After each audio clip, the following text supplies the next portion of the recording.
Ma'asyiral muslimin yang dimuliakan Allah Azza wa Jalla, baik kita akan mulai siapa sosok Utsman ibn Mad'un radhiyallahu anhu ini.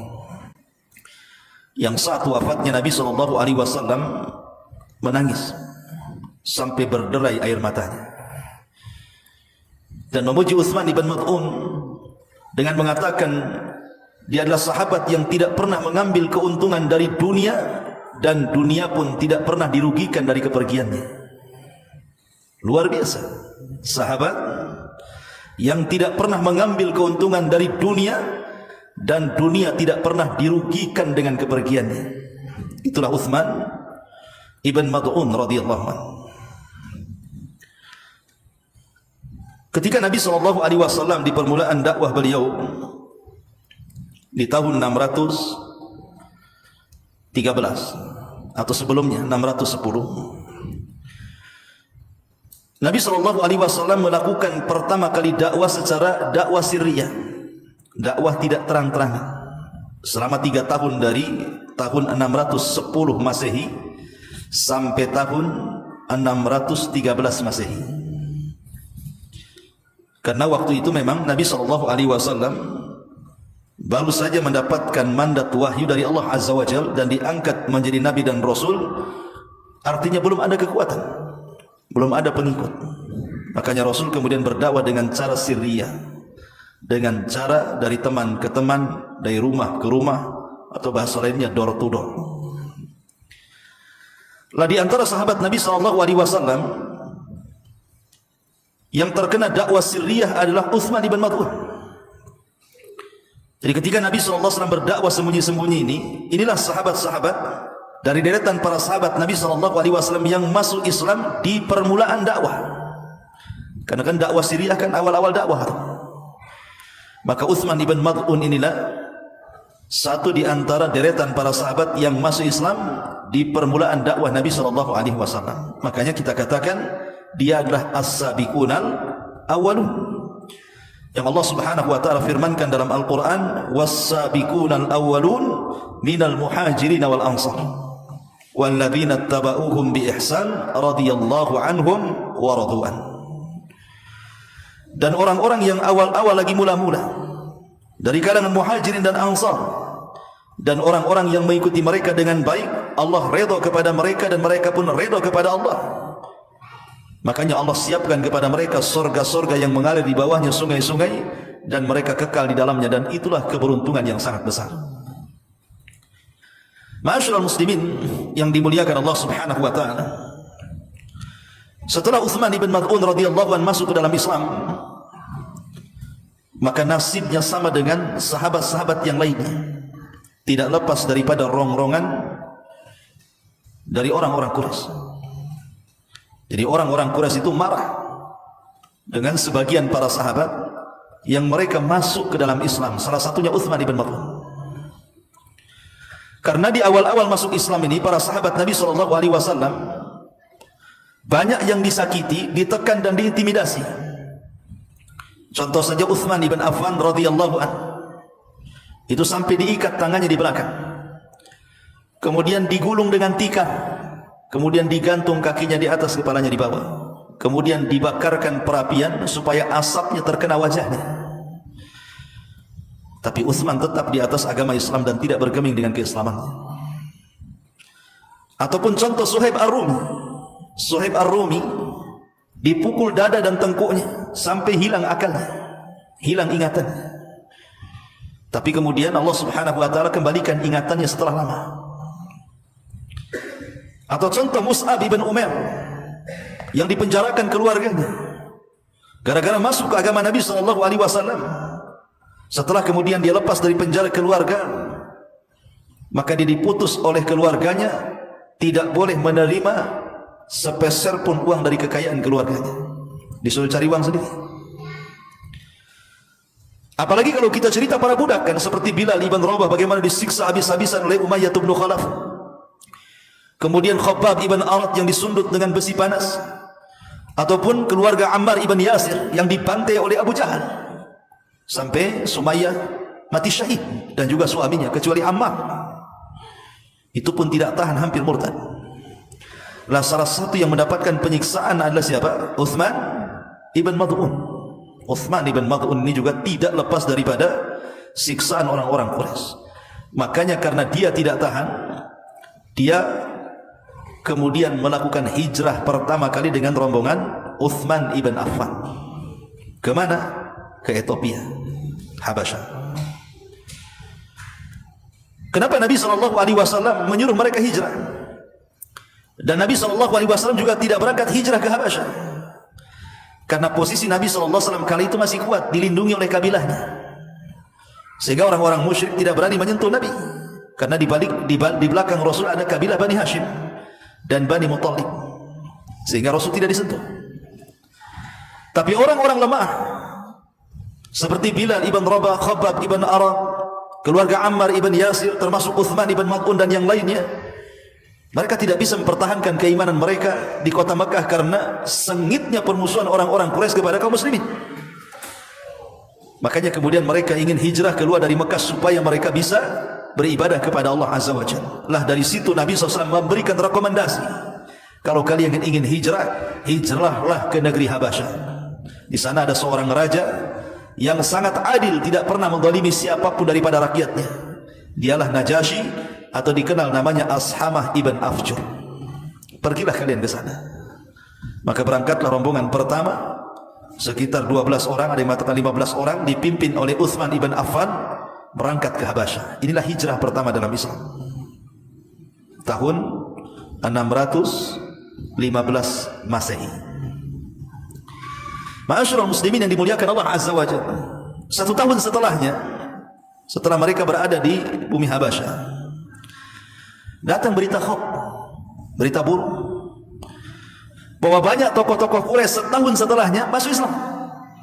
Ketika itu turun surah An-Najm, di mana kemudian banyak, ketika turun surah An-Najm ini, sebagian atau secara hampir sebagian besar orang-orang Quraisy tersujud.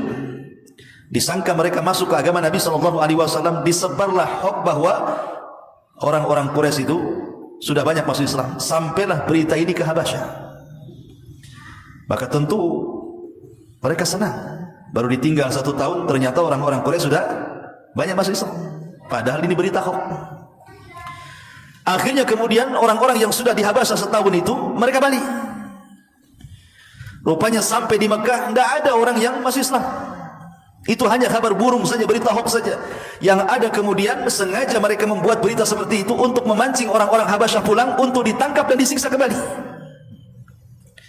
Sehingga Uthman ibn Mad'un harus mencari perlindungan. Dan di antara adat istiadat orang Arab adalah supaya mereka aman dari kabilah-kabilah Arab, maka mereka harus menyandar kepada orang yang kuat untuk melindungi mereka supaya tidak diganggu. Lah Uthman ibn Mad'un akhirnya mencari sepupunya namanya Al-Walid ibn Mughirah.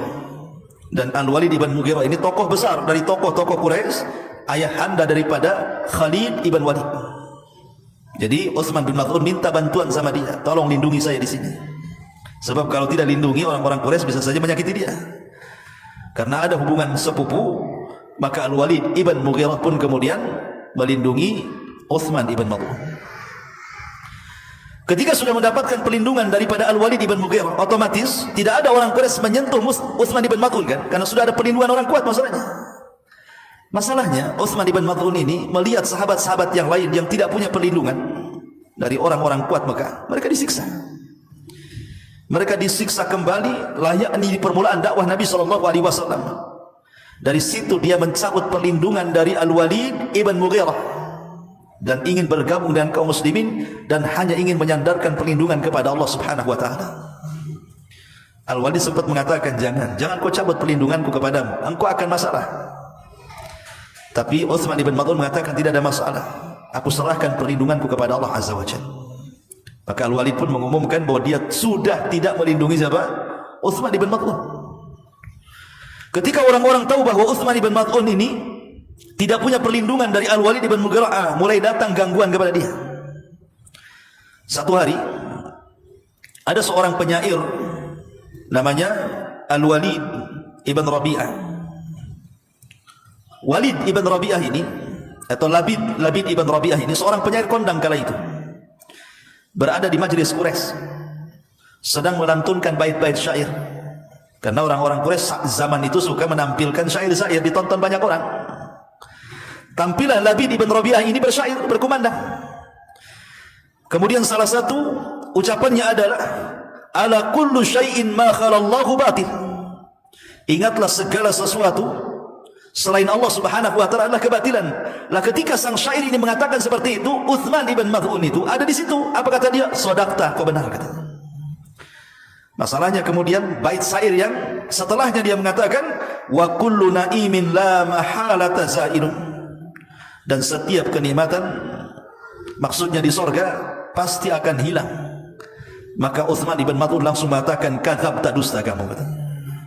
Ketika dia mengatakan kadzabta, Labid ibn Rabi'ah ini terhenti dari melantunkan syair dan mengatakan demi Allah sepanjang aku menjadi pujangga kata, melantunkan syair tidak ada orang berani memotong syairku kecuali kamu kata. Akhirnya dia mengatakan mengompori yang lainnya bahwa orang ini orang gak beres nih. Tiba-tiba seorang laki-laki mengatakan inna hadha safihun faraqa dinana fala tajidanna fi nafsika min qawlihi. Wahai Labid ibn Rabi'ah, kamu tahu gak siapa yang memotong syairmu itu? Maksudnya Uthman ibn Mad'un itu. Dia adalah orang bodoh, safi, faraqa dinana, dia yang sudah meninggalkan agama kami. Dari situ kemudian tiba-tiba ada seorang laki-laki datang menghantam, mengeroyok siapa? Uthman ibn Mad'un dan menonjok pas di mata sebelah kanannya sampai bengkak. Sampai ketika terjadi perkelahian itu datanglah Al-Walid ibn Mughirah dan mengatakan, ya Uthman, bukankah sudah kukatakan jangan kau cabut perlindunganku? Nah ini jadinya kayak gini nih. Kau ditonjok orang jadinya. Balik lagi lah kau kepada aku.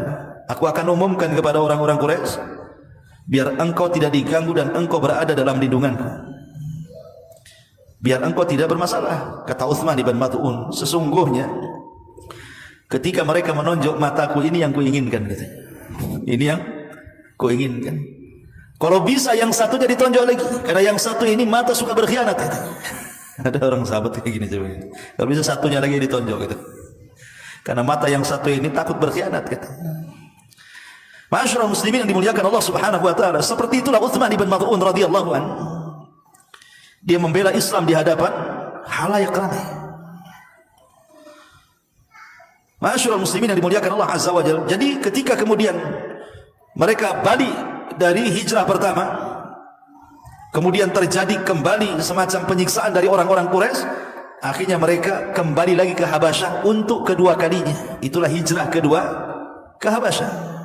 Dengan membawa para sahabat Nabi SAW yang jauh lebih banyak lagi, dipimpin oleh Ja'far ibn Abi Talib pada tahun 616 Masehi, berangkat rombongan kedua ke Habasyah. Ma'asyiral muslimin yang dimuliakan Allah Subhanahu wa taala, lah ketika kemudian berlangsung hijrah mereka, liku-liku hijrah kan, para sahabat yang hijrah ke Habasyah kan macam-macam ya. Liku-liku perjuangan dan kehidupan mereka itu. Ya ada yang enak, ada yang tidak enak, biasa namanya orang hijrah di perantauan kan. Seperti yang terjadi kepada Ramlah Ummu Habibah. Ketika berada di Habasyah, suaminya murtad, masuk Nasrani. Karena negeri Habasyah kan negeri Nasrani. Tertarik dengan Nasrani, Ummu Habibah ini suaminya masuk ke Kristen. Akhirnya dia menjadi janda. Kemudian Nabi SAW mengutus Amir al-Ghamri untuk meminang Ummu Habibah menjadi istri Nabi SAW. Jadi hidup di negeri orang-orang yang berbeda akidah ini kadang-kadang membahayakan. Makanya kenapa para ulama melarang kita bepergian ke negeri kafir kalau tidak ada kebutuhan yang mendesak. Karena bisa saja negeri kafir itu menyuguhkan kepada kita syubhat dan syahwat. Makanya boleh kita masuk ke negeri-negeri kafir itu dengan aturan yang ketat dalam Islam itu. Bukan hanya sekedar jalan-jalan, bukan hanya sekedar itu. Tapi dalam Islam itu ada aturan-aturan. Ya, contohnya di sini, sahabat Nabi SAW saja bisa masuk ke Nasrani. Padahal Ummu Habibah dan suaminya itu sudah lelah letih hijrah loh, menghindari gangguan-gangguan Quraisy. Ketika sampai di Habasyah, murtad pula dia masuk ke Nasrani. Begitulah liku-liku orang-orang hijrah di zaman itu. Tidak ada gangguan dari Mekah, gangguan pula dari yang lain. Nah ketika pensyariatan hijrah ke Madinah pada tahun 622 Masehi, maka diberlakukan hijrah ke kota Madinah. Maka semua para sahabat yang ada di Mekah ataupun yang ada di Habasyah disuruh bergabung, kemudian menyatu di kota Madinah. Lah dari sini ma'asyiral muslimin yang dimuliakan Allah Azza wa Jalla, tampaklah bagaimana kepribadian Utsman ibn Maz'un ketika di kota Madinah. Disebutkan di antara manakibnya adalah Utsman ibn Maz'un ini adalah orang yang menghabiskan waktu-waktunya untuk melakukan qiyamul lail dan siyamun nahar. Setiap malam salat malam, setiap malam puasa sunnah, dan setiap hari membaca Quran. Sampai satu hari istri daripada Utsman ibn Maz'un ini bertandang ke rumah istri-istri Nabi SAW. Dalam riwayat ke rumah Aisyah radhiyallahu anha. Kata Aisyah radhiyallahu anha kepada istrinya Utsman ibn Maz'un ini, "Kenapa penampilanmu seperti ini? Kenapa penampilanmu seperti orang susah? Bukankah suamimu orang berduit? Harusnya kan pakaianmu itu yang layaklah dipakai. Ini pakaian nggak layak ini. Sifat perempuan itu harus berdandan untuk suaminya." Maka istrinya mengatakan kepada Aisyah radhiyallahu anha, "Bagaimana aku harus dandan sementara suamiku tidak berhajat kepada aku? Kalau malam salat malam, kalau siang puasa sunnah, kapan dia menyentuhku?" Akhirnya kemudian sampailah berita ini kepada Nabi SAW. Maka Nabi SAW menasihati kepada Utsman ibn Maz'un bahwa Allah itu punya hak, tapi keluarga kamu juga punya hak, gitu ya. Jangan kau habiskan hak Allah dengan qiyamul lail setiap malam ataupun dengan puasa sunnah setiap hari, tapi luangkan waktu untuk keluargamu. Karena biarpun demikian, kata Rasul, tidak ada manusia yang lebih bertakwa dibandingkan aku, tapi aku bagi hak-hakku kepada Allah dan kepada keluargaku, kata Nabi. Akhirnya Utsman ibn Maz'un sadar, kemudian mengikuti nasihat Nabi SAW. Begitulah di zaman dulu, ikhwan, di mana seorang istri tidak dipedulikan itu karena suaminya rajin ibadah. Kalau sekarang suami tidak mempedulikan istri, pasti ada yang ketiga. Kalau nggak keempat, kelima, keenam, ketujuh, ke-8 tuh. Tadi mana-mana tuh nyangkut dia kan. Kan itu. Ma'asyiral muslimin yang dimuliakan Allah Azza wa Jalla. Kemudian juga Utsman ibn Maz'un terkenal syiddatu hayah. Rasa malu yang luar biasa yang dimiliki Utsman ibn Maz'un ini. Dan Rasul mengatakan, "Al-haya'u la ya'ti illa bi khairin." Perasaan malu itu tidak mendatangkan kecuali kebaikan. Lah di antaranya adalah selama berhubungan suami istri ini, Utsman ibn Maz'un ini, dia malu untuk memandang aurat istrinya. Dia tidak pernah memandang aurat istrinya walaupun berhubungan, Utsman ibn Maz'un ini. Kemudian sampailah perkara itu kepada Nabi SAW, dan dia mengemukakan alasannya kenapa tidak mau menutup aurat, tidak mau memandang aurat, sampai kepada orang yang halal bagi dia tidak mau memandangnya. Akhirnya kemudian Nabi SAW menasihati dan mengatakan, "Innallaha ja'alaha laka libasan wa ja'alaka laha libasan." Ya Utsman, istrimu loh sudah Allah jadikan baju bagimu. Kenapa kau tidak boleh menatap aurat? Boleh, nggak ada masalah. Ya. Tapi itulah perasaan malu Utsman ibn Maz'un radhiyallahu anhu sampai memandang aurat istrinya saja tidak mau gitu.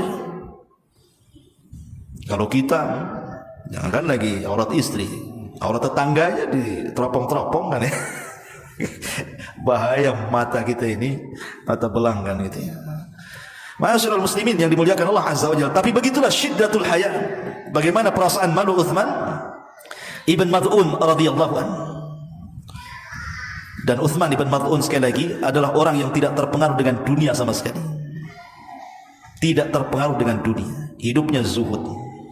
Betul-betul dia ala kadarnya hidupnya itu.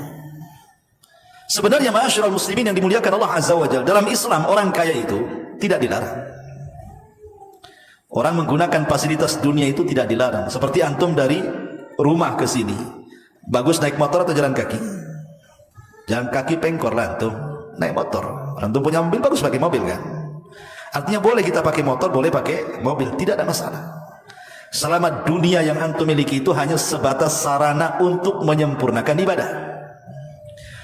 Yang jadi masalah itu ketika dunia bukan hanya sekedar sarana, tapi sudah menjadi tujuan. Ketika dunia sudah menjadi tujuan, berarti ujung-ujungnya meletakkan dunia dalam hati. Kalau dunia sudah diletakkan dalam hati manusia, maka pasti dia akan berangan-angan untuk takut mati dan akan mengatakan, kalau boleh Allah kasih umur lebih bagi saya supaya bisa menikmati dunia. Itu ketika dunia dalam hati ya. Ujung-ujungnya takut mati. Makanya kata Nabi SAW, hubbud dunya wa karahiyatul maut. Orang kalau sudah cinta dunia pasti dia takut mati. Orang kalau sudah cinta dunia, konsekuensinya pasti takut mati. Sebagaimana orang kalau cinta akhirat pasti ingin cepat mati. Lah Utsman ibn Mad'un ini adalah sahabat yang luar biasa, tidak terpengaruh dengan dunia. Dan banyak sahabat yang model-model Utsman ibn Mad'un ini. Salah satunya siapa? Abu Ubaidah ibn Jarrah. Ketika di masa Amirul Mukminin Umar bin Khattab radhiyallahu anhu, Umar ini bertandang dari Madinah ke Syam, kemudian melihat tendanya Abu Ubaidah ibn Jarrah. Dilihatnya tidak ada satu pun di tenda itu. Maksudnya barang-barang mewah, padahal dia panglima perang dan Persia takluk di tangannya. Maka Umar bin Khattab geleng-geleng kepala dan mengatakan sambil menangis, "Ya Aba Ubaidah, kulluna ghayyaratna dunya." Kami semua terobahkan dengan dunia illa anta, kecuali kamu. Jadi banyak para sahabat itu yang hidup zuhud ya. Tidak terpengaruh dunia dengan dunia sama sekali. Lah salah satunya Utsman ibn Mad'un. Makanya tadi saya sebut di awal saat kematiannya, Nabi SAW sampai mengatakan kepada Utsman ibn Mad'un sambil menangis tuh. Apa kata Nabi SAW? Rahimakallah ya Aba Sa'id, kharajta minat dunya wa ma asabta minha wa la asabat minka, kata Rasul. Semoga Allah merahmatimu wahai Aba Sa'id, engkau keluar dari dunia, dunia tidak pernah dirugikan dengan kepergianmu dan engkau tidak pernah mengambil keuntungan padanya. Begitulah sahabat Utsman ibn Mad'un radhiyallahu anhu. Masalahnya ikhwan, sahabat Utsman ibn Mad'un ini bukan meninggal saat peperangan. Karena kan yang diinginkan para sahabat Nabi SAW di zaman itu, mereka kalau meninggal itu ingin mati syahid. Itu cita-cita para sahabat. Pokoknya para sahabat kalau sudah berjihad tidak ingin pulang. Kalau bisa mati dalam peperangan. Itu semua cita-cita para sahabat seperti itu. Dari sini kita tahu bahwa para sahabat itu pemberani, sebuah kaum yang tidak takut akan kematian. Macam mana akan bisa dilawan?